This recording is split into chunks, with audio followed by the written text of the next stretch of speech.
신약 성경 읽다 보면 헤롯이란 이름 진짜 많이 나오잖아요. 근데요, 이게 다 같은 사람이 아니라는 거 혹시 알고 계셨나요?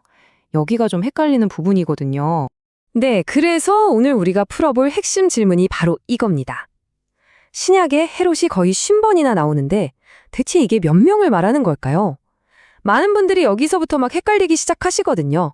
바로 한번 시작해보죠. 정답은 놀랍게도 바로 5명입니다. 네, 총 5명의 다른 헤롯이 성경 이야기에 등장하는 거죠.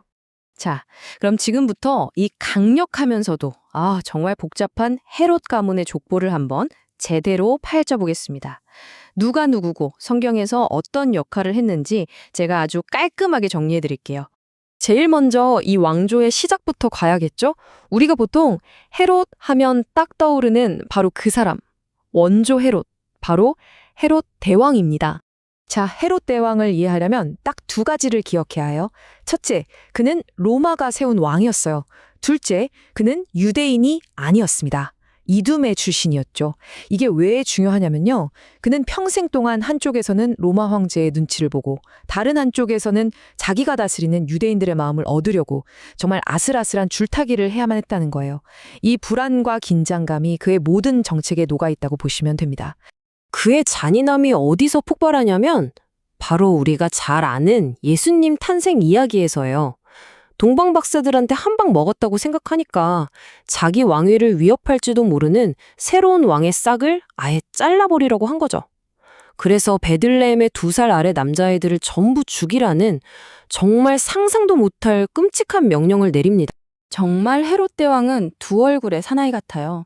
한쪽으로는요, 와, 진짜 어마어마한 건축가였어요. 예루살렘 성전을 아주 화려하게 재건했죠. 왜 그랬겠어요? 유대인들한테 나도 너희를 위하는 왕이야 라고 보여주고 싶었던 거예요. 정치적인 쇼맨십이었죠. 근데 다른 한쪽으로는 그 모든 공사 비용을 충당하려고 세금을 엄청나게 걷고 또 혈통 문제 때문에 끊임없이 의심받으면서 백성들에게는 그야말로 미움받는 폭군이었습니다. 자, 헤롯 대왕이 죽고 나서 그의 왕국은 어떻게 됐을까요? 로마는 그의 왕국을 아들들에게 쪼개서 나눠줍니다. 이제 그 다음 세대, 헤롯의 아들들 이야기로 넘어가 보죠. 여러 아들 중에 복음서에서 우리가 주목해야 할 사람은 딱 2명이에요. 아켈라오랑 안티파스. 먼저 아켈라오는 아버지를 쏙 빼닮아서 진짜 잔인했어요. 그래서 얼마 못 가 로마한테 쫓겨납니다.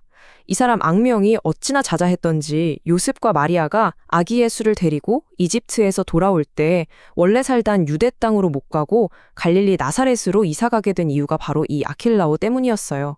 반면에 안티파스는 형보다 훨씬 오랫동안 갈릴리 지역을 다스리면서 바로 예수님 그리고 세례 요한과 직접적으로 얽히게 됩니다. 자, 이제부터는 헤롯 안티파스에게 집중해 볼게요.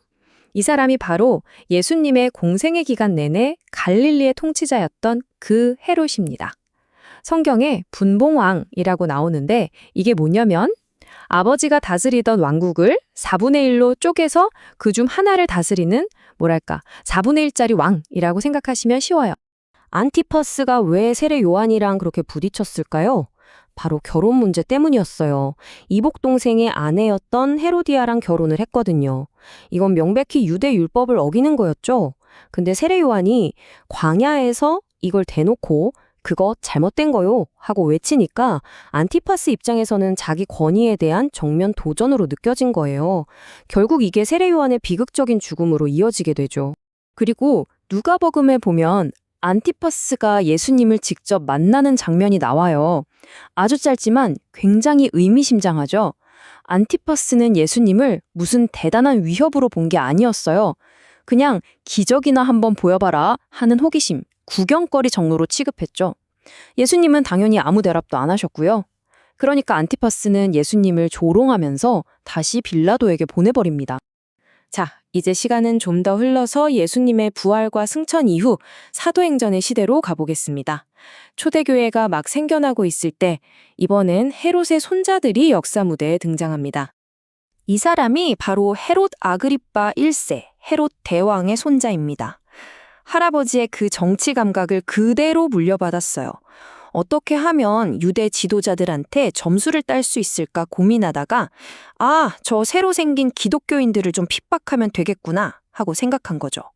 그래서 사도 야고보를 처형하고 베드로까지 감옥에 가둬버립니다.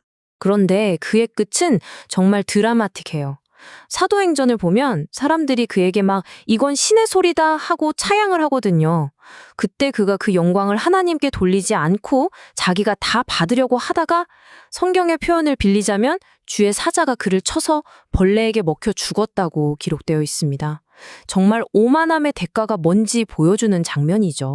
자, 드디어 신약 성경에 나오는 마지막 헤롯입니다. 아그리빠 1세의 아들 아그리빠 2세죠. 이 사람은 사도 바울이 재판받을 때 등장하는데요.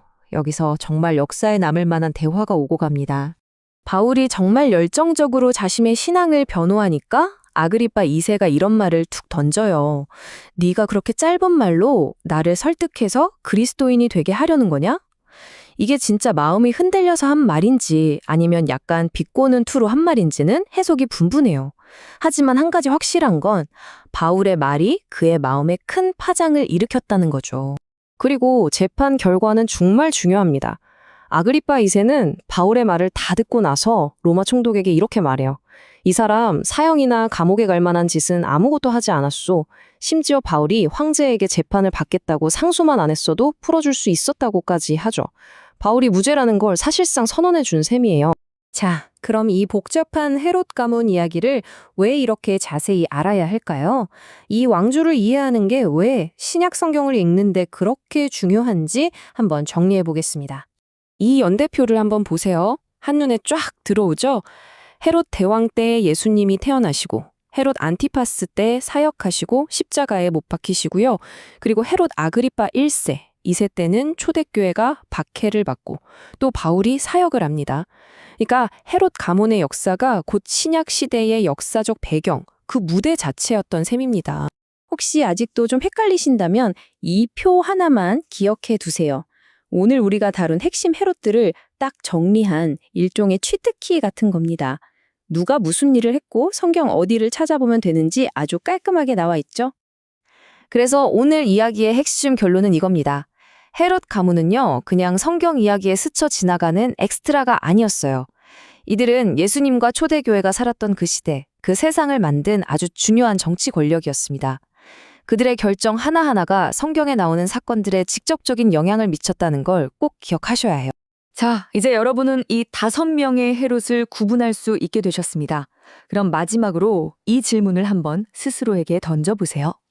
이 통치자들이 왜 그런 행동을 했는지 그들의 동기를 이해하라고 나니 앞으로 성경을 읽을 때 이 이야기들이 얼마나 더 깊고 또 생생하게 다가올까요?